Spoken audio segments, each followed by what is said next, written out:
Yangoche on the beat.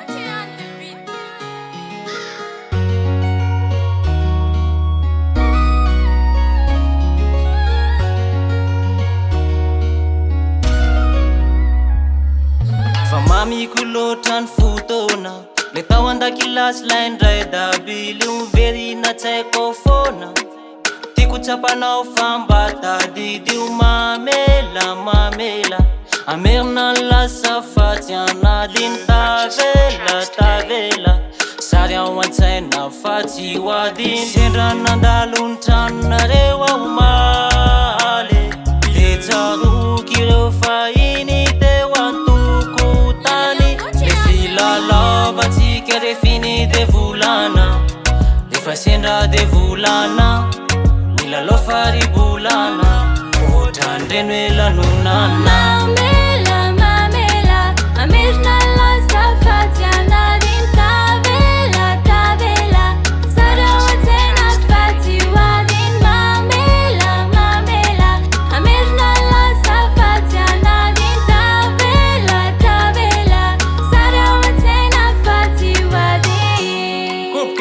teny amy sisy teny amy parkina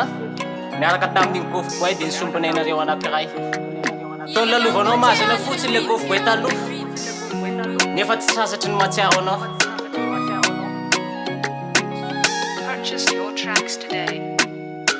Tsy haiko raha tadidinao fa satriky verina le takariva mamy tamin'ny andro fahiny sangindry sy nenina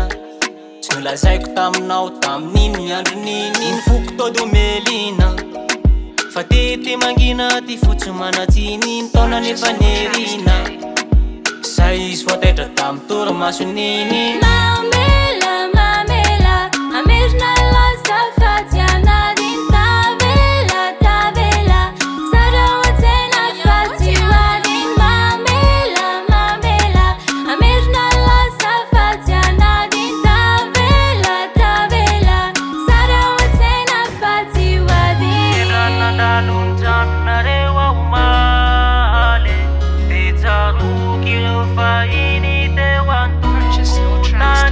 le filalavantsika refiny de volana defa sendra de volana milalo faribolana ohatrandreno hoe lanonana.